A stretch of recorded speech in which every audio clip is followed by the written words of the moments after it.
was thinking of entitling today's service, Pushing Further into the Dark. You'll know that it was a continuation from a couple of weeks ago when we talked about the fall equinox and darkness, and we call that turning toward the dark. The dark not so much being dark and light and evil and good, as much as stepping into a little bit more of the unfamiliar or maybe the uncomfortable. And all of this was in context of talking with people whose perspectives might not mirror our own. And so the original plan for today was to call the service Pushing Further into the Dark, pushing ourselves to integrate more with the other. But then this whole idea of wholeness came up, and thus the title, Leaning in the Dark Toward Wholeness, because of the significance of wholeness, appreciating wholeness in this process. That all parts of this sacred human species, in which we were each created in God's likeness, each of us are whole when everybody is involved in being at the table of the experience of humanity. And Jesus frequently spoke about this. I'm thinking of the time that he met the man at the pool in Bethesda. This was a very disabled person who had been laying there for the longest time, and he was so disabled he couldn't get himself into the pool. So Jesus comes along and says, "Do you want to be healed?" And the man starts going into, "I can't get myself into the pool. People are just coming up from behind me and stepping right over me and getting in, and I can't get in." Well, Jesus just cuts right to the chase and says, "You are healed. Get up and be on your way." And that's what happens.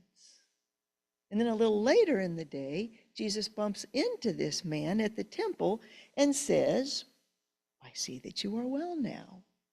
Stop sinning, or things will get worse for you than they were before." Two hugely important things that Jesus says here. One is, do you want your situation to be better? And the second is, if you do, stop removing yourself from grace, because if you don't, it's going to get worse. Now, this is a good story, definitely applicable to each of us with our physical well-being and wholeness thereof. But that's not what we're focusing on today.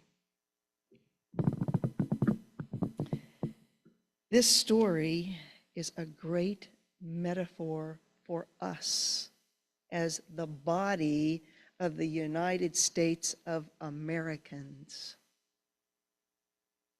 And like the man, we are gravely ill to the point of immobility. I reference our current governmental shutdown. The things that we talk about on Sundays, Jesus' message and what love looks like across any religion, these things have the power to heal this ailing body, but we have to want it and choose to move toward it.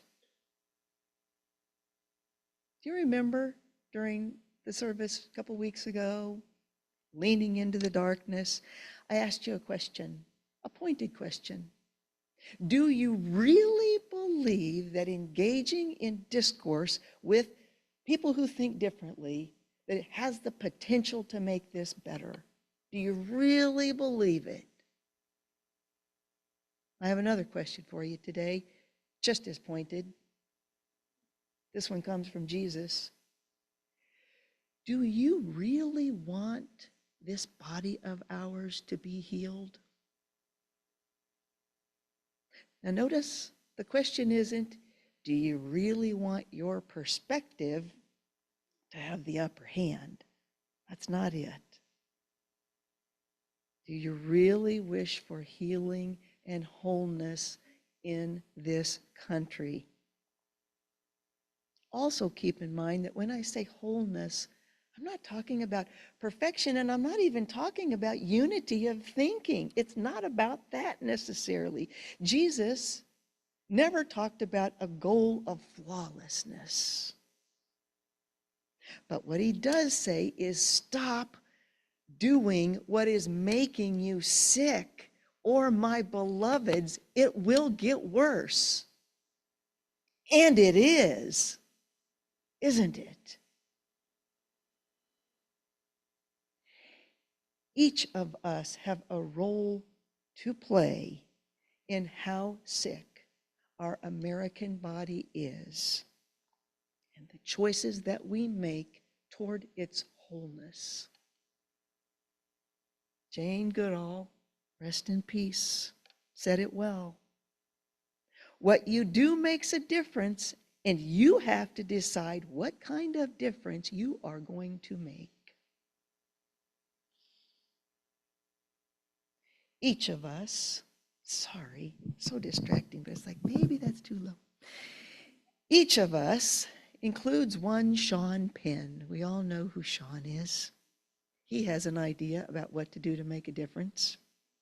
In a recent interview, he observed that there was something different about Charlie Kirk's killing.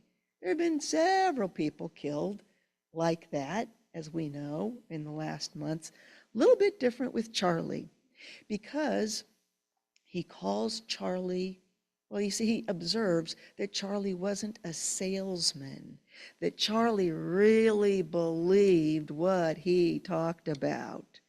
And Penn, a strong liberal, goes on to say, we need that guy. We need the debate. We've got to fight it out and find a compromise. And these things, what's happening in our country right now, do come into fashion. And the way we kill the fashion of it is for people of conscience on both sides recognizing that if somebody really believes something, that person is your friend. And the point he's making is because they're willing to talk and engage, which may lead to compromise, which may, crazy idea, lead us back to unity. It needs to happen in a sequence. He goes on to say, I think in this country, if this could be a turning point, this Charlie Kirk thing, it's understanding that we're not going to be what we were before. We can be better, we can be worse, but what's going to be the architecture of the new America?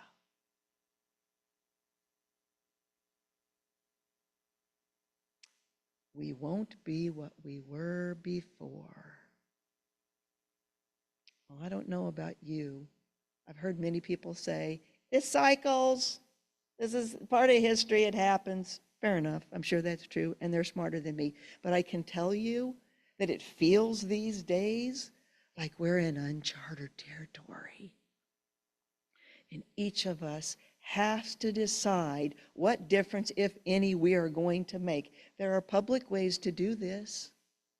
Did anybody know, I didn't until Marla sent me the information, that every week on Tuesday at the McLean County GOP headquarters, there's what they call a coffee and conversation gathering.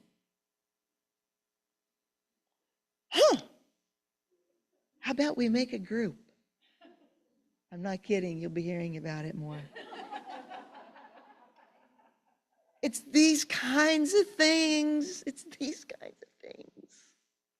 And then there are the more private opportunities to lean in and explore with people who are different.